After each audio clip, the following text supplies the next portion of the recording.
Hello everyone, good evening. My name is Sriranga Prashant Padalkar and I am here as a TPO's page portal coordinator.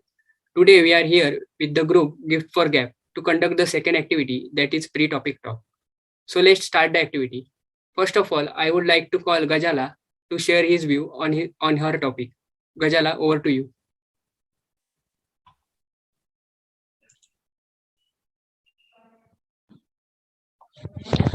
Hello everyone, I am Ghazala Usman Qureshi. First of all, I am giving a warm welcome to everyone present over here. I would like to express myself on Indian youth. Today I am here to speak on youth and I am thrilled to share my opinion on the Indian youth.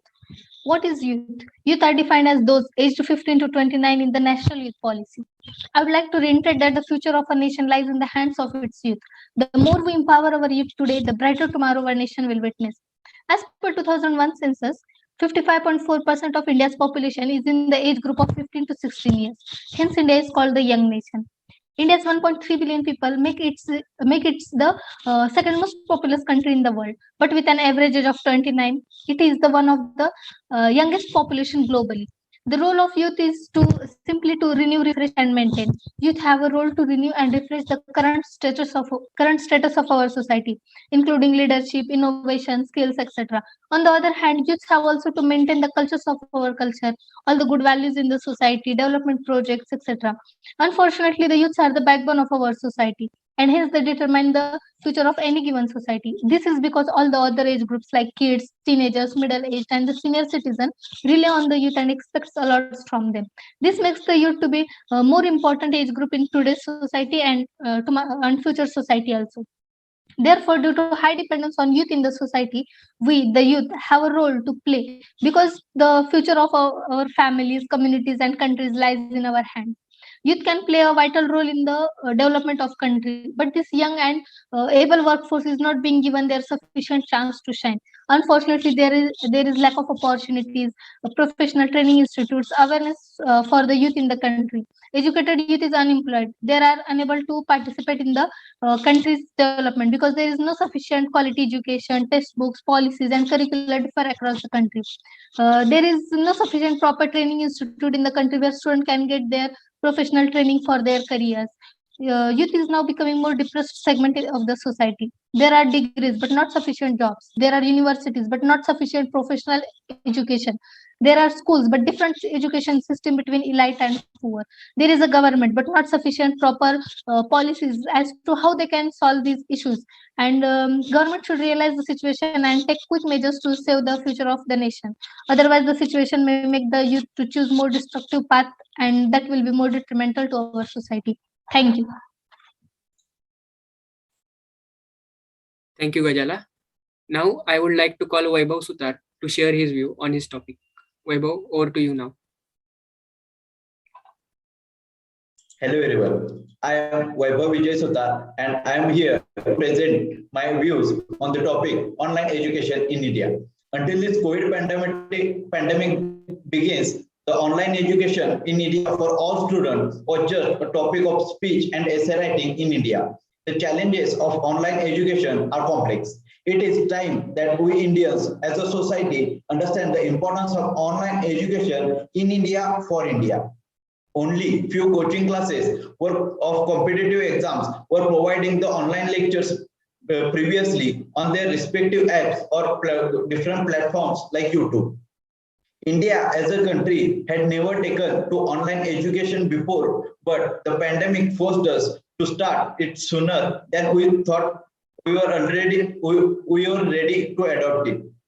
We started using many platforms like Zoom, Google Meet, WebEx, Microsoft Teams for this online education.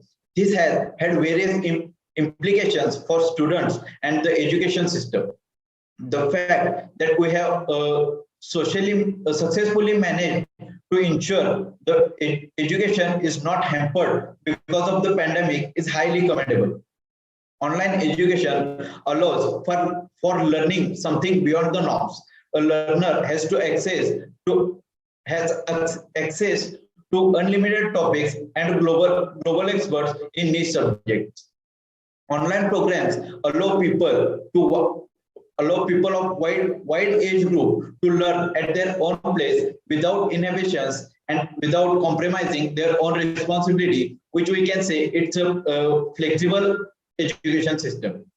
As the coin has two topics, this topic also has another side of disadvantage.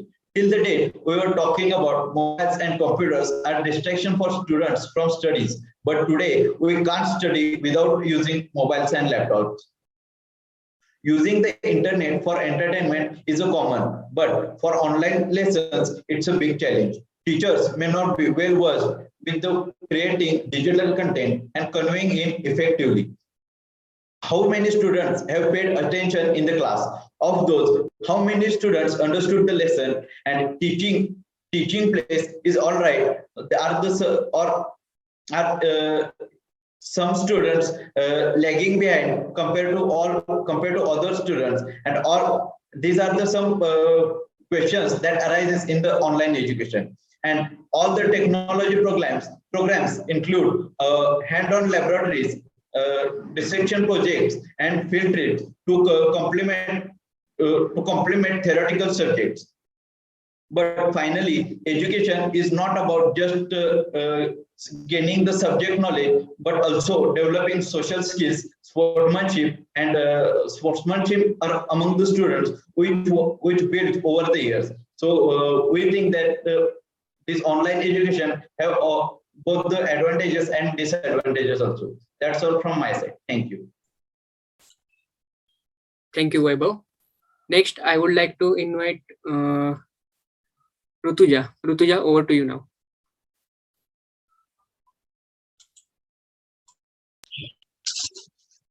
Hello everyone, myself Rutuja Shankar Shinde. Now take a long breath because we are talking about power of subconscious mind.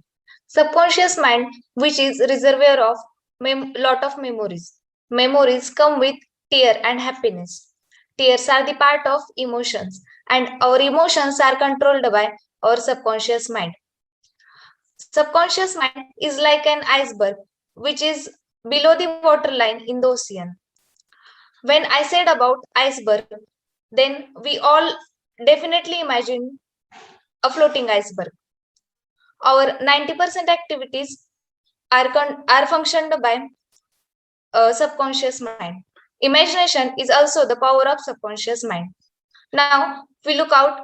Now we look out for our daily powers, which is functioned by our subconscious mind, such as breathing, digestion, motivation, and our confidence. Every time when you have an idea or a memory or an emotion or an image from past, then then this is your subconscious mind communicating to your conscious mind. We never think about our subconscious mind. We need to give time for ourselves. Yoga, meditation, and listening to music improve our power of subconscious mind. When you become when your conscious mind and subconscious mind are properly aligned, then you become unstoppable. Thank you. Thank you, Rutuja. Next, I would like to invite Anuj. Anuj, you can start now. Hello everyone, I am Anuj Lode from SY Electrical. I am here to talk about the social media and its pros and cons. So the first thing we all do in the morning is checking out social media, and the last thing we do before going to sleep is also same, checking out social media. And the only thing we all do throughout the day in our free time is also the same, checking out social media. As the audience, what's your opinion? I know most of you will say definitely yes. Social media is the modern means of communication that has gained popularity in recent times, but its advantages and disadvantages have become the topic of discussion. Starting with advantages, first I would like to mention is the education. Social media is the best tool for students and teachers as well. It has made study easier and faster as the information is available at the fingertips. We also get updated about the problems and happenings of the world and country. The main use of social media is in connectivity for communication. We know its importance in Corona period. It has become our support in pandemic, and we are able to connect to each other. Considering the advantages, we should also consider the backside of the picture, that is disadvantages. I think hacking is the most dangerous disadvantages of using social media, as personal information and data can be easily hacked and shared on net, causing financial losses. It's also harmful for our eyes, as the radio waves penetrating from electronic devices affect the eyes. It is also dangerous for teenagers like me and you, as we get affected by the addiction of social media. And I'm not claiming that the using social media is crime or bad thing. It's best platform to demonstrate our knowledge and talent, and also for learning new skills. But at last, it is in hands of user how to use it for positive manner or for bad things. Thank you. Thank you, Anuj. Next, I would like to invite Shweta. Shweta, over to you now.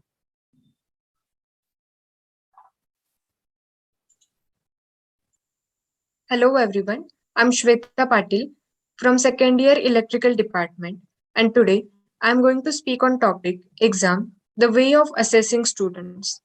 Now, have you ever thought what is the actual meaning of exam?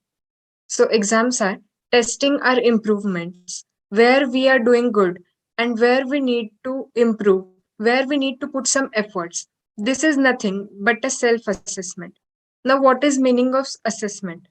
Assessment is understanding the progress of student through different aspects by different sources and improving the students and changing the way of learning and teaching according to students' ease for the students' improvement. But is it really happening? Are we taking exams as a self-assessment? And is the motive of self-assessment being achieved? This is the one question. And if it is no, then why it is so? In December 2021, according to report, 7.9% of Indian population is unemployed. It is about 35 million people. So why these people are not getting employed? There are many reasons for this, but some of those are way of assessment and approach of students toward the exam. Currently, in India, we are following the no detention policy. So according to this policy, elementary education is mandatory. Till you complete your elementary education, you will not be expelled from the school due to any failure in examination. Now, what happens? Some students in this process ignore the studies and start because they know that anyway they are going to complete their elementary education.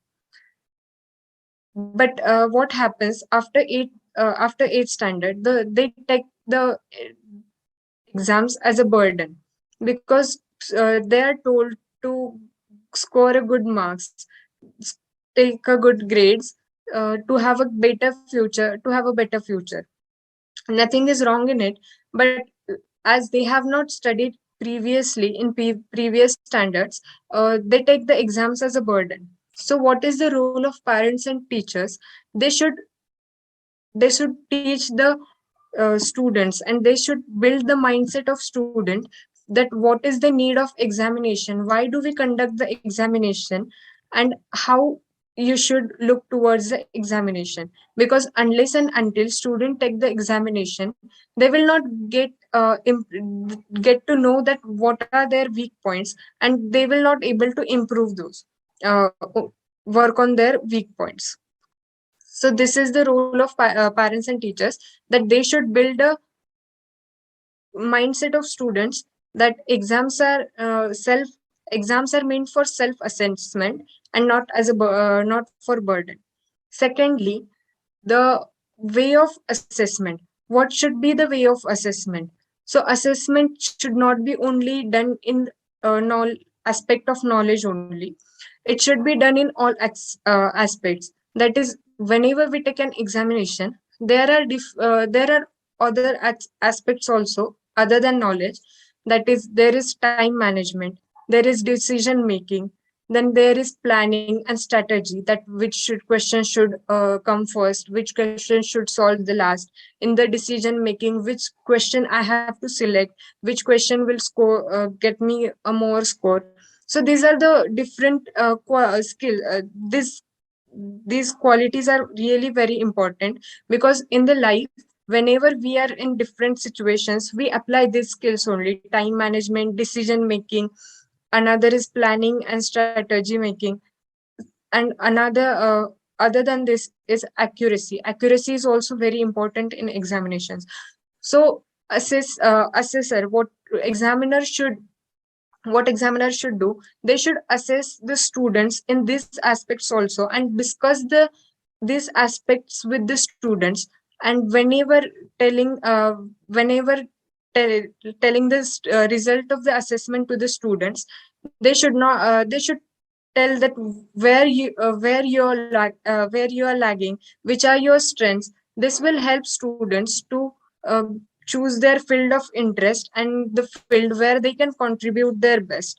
So implementation of this strategy of assessment and changing the mindset of students, that is, exams are meant for self assessment and they are not burden, they should not be burden for any student.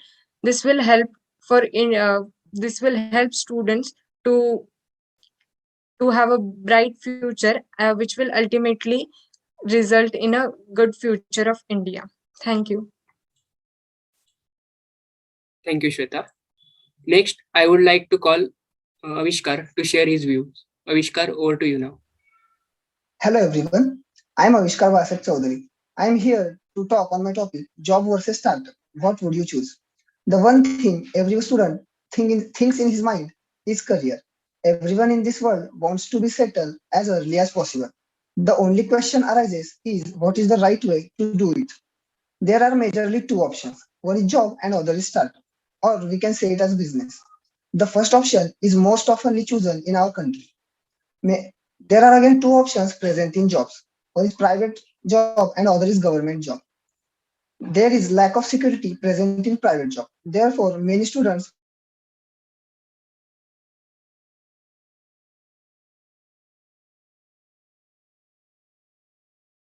many people are being scared of doing startups. Many people are being scared of doing startups. There are many reasons for that. We are living in a developing country. Maximum number of population we have contains middle class families.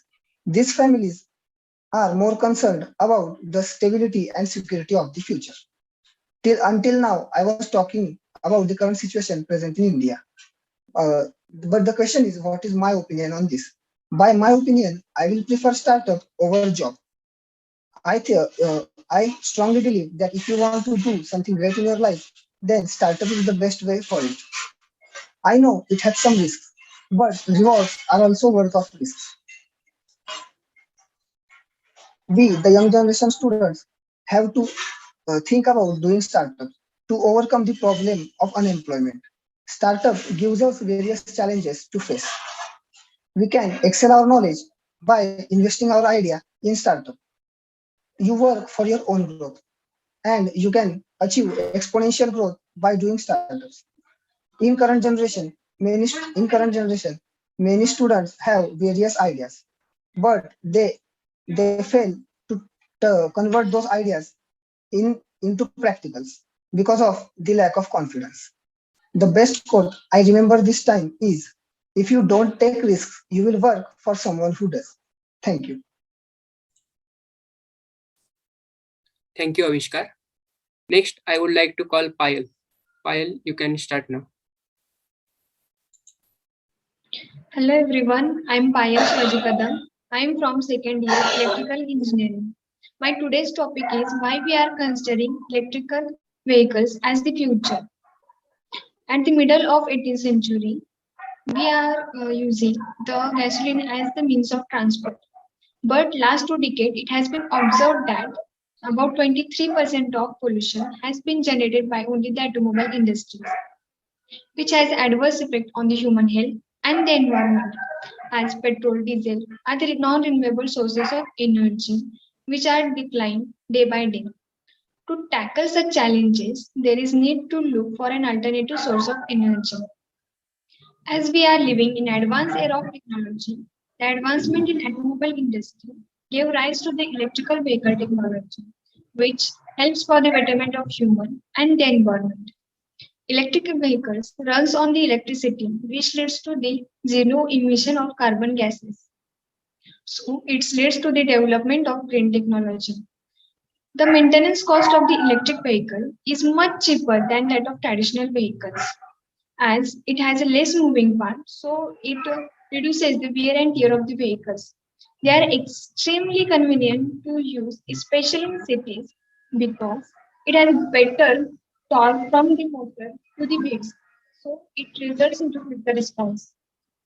And it doesn't produce a loud noise of combustion engine, so it provides a relaxed environment for the drivers. As electric vehicles are charged by electricity, so we don't need to invest our our rupees into the buying fuels ever. As already the fuel-based vehicles are putting a hole into our pockets. As you know that the prices of the fuels are on high. Now let's talk about the economical impact. As the top multinational companies such as Nixon, Tesla, ABB, Simple One, and many more are investing their huge amount in developing the good infrastructure of hybrid electric vehicles and the electric vehicles by putting their high investment in developing the good infrastructure of solar wind hybrid power stations. On the other hand, the government also taking good initiative to develop the proper infrastructure for electric vehicles, which results into lowering the cost of buying petrol and diesel. So it helps to increase the GDP rate of particular country. Now, long in short, I would like to conclude by saying that we are stepping towards a stable, healthy, and eco-friendly technology just due to the electric vehicle technology. Oh, that's it from my side. Thank you.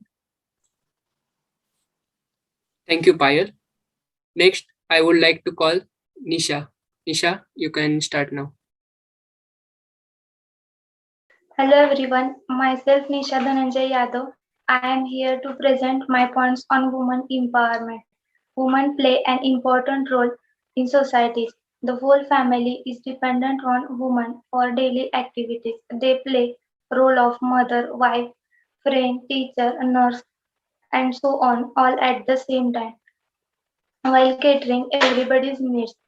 The one of the major hindrance in the women empowerment is gender inequality. This is generally in the case of rural societies, as the females were given poor education or not education, they are not able to get good jobs. That's why males remains males remains the main earner of the family. The quality education is one of the biggest key of women empowerment. We shall encourage women in all sections of societies to make their own decisions. They are not need to take permission from others. The government making efforts to empower women by creating awareness. They running large number of large number of projects for skill development of women. That's why they can get economic independence.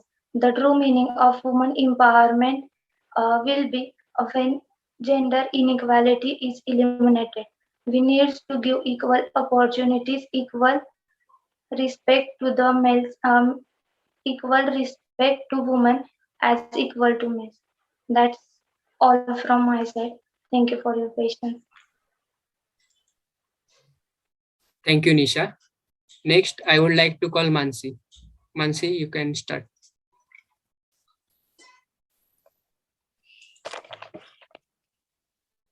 Hello everyone, my name is Mansi Tulsidas Pisse. I'm from second year electrical department. Today I'm going to talk on what is technology. What is technology? It means the knowledge or science put into the practical use to solve our daily problems or to invent useful tools. Technology is everywhere. Our day starts with the alarm clock. We do online lectures. We give online exams. We send mails, messages, texts. We post us on social media. This possible because of technology. Technology really helps us to do this all things. Technology also helps in a job from home, that we define it as a work from home. We do it from anywhere because of technology. Technology helps in the medical field also. We can treat danger disease very efficiently with help of technology. uh, uh, as I said, there are many advantages of technologies, but every coin has two sides. With the advantages, it has also disadvantages. Many industries benefits with the help of technology, artificial intelligence, but it also causes unemployment in the regions. Because of artificial intelligence, machineries, the people lose their jobs and faces to the unemployment. Also, it made our life easy, but our lifestyle collapse. We headed towards the laziness, unhealthy lifestyle. Also, with the help of technology, our important data, important files can be stolen with the online, with the help of online technology. And this is a major crime. This is a cyber crime, and we hear it nowadays with the help of news. So it depends on how we use technology in a good manner and in limited manner. And if we use it in proper manner, then it will help us and our society, and it also helps to our country. That's all from my side. Thank you. Thank you, Mansi. Next, I would like to call Shivam. Shivam, you can start now.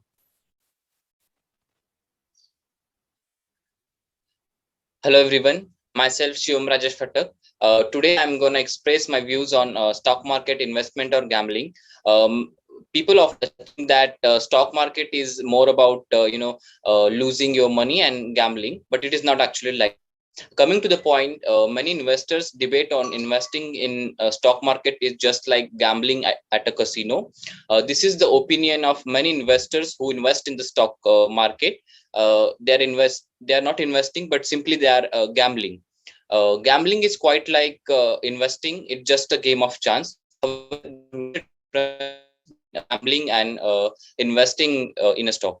I will put my views on the difference between gambling and investing in this piece. Why the stock market is coming point, which I'm going to talk about. First is stock is ownership. Investors who invest in the stocks of the company are buying ownership in that company. They have the part ownership of the company. This means with every SIP investment, you are earning more money. As you are part of as you are part owner of a company, you have right to claim on assets, debts, and a small fraction of profits made by the company. In the stock market, to yield more returns, one should understand growth potential of the company. To estimate profits, it is important that investor gauge all the metrics like stock charts, news, rumors, and fundamental analysis of the company. Second thing is the value of the company. Various variables influence the movement of the short-term price of a company stock. Many investors believe that these variables are random, but they aren't exactly. Eventually, a company stock determines the present value of the all profits that the company will yield. However, a company's share price is volatile and keeps fluctuating. Trading is more of facts and you can scrutinize how the advantages and declines are progressing in the market. It's more of research rather than speculating when it comes to the market. This is very untrue in the gambling, as you don't have the access to facts and figures to fall back upon. This is which increases the risk factor as compared to the stock market. Trading is a game of skills and discipline. Unlike gambling, trading is a game of skills which requires discipline and knowledge of fundamentals. Whereas in gambling, is dependent on the spinning wheel in the trading. Where it comes to the trading, it depends on the technical metrics like charts, trends, and patterns, which will help to make you trading decisions. Information which I think have scared about the stock market, or how rumors market. You can get hands-on ample information related to a stock market to earn more profits, but you have no idea what happened at the casino table before 1 hour. The stock market offers more quantified information in terms of the company profits, management, and other fundamental factors. For investing, you can analysis of these factors with the stock and company information available in the point. This is quite impossible when it comes to the gambling. Taking free advices, investing big money on the short-term moment, betting all your money in the single stock. Stock market involves science, discipline, knowledge, and control over the outcomes. Thank you. Thank you, everyone. Thank you, Shivam. And with this, all the members are done with their topics, and all of you share your views on your respective topics very nicely. So at this note, I would like to conclude that the second activity, that is pre-topic talk, is over now. Thank you so much for joining with us.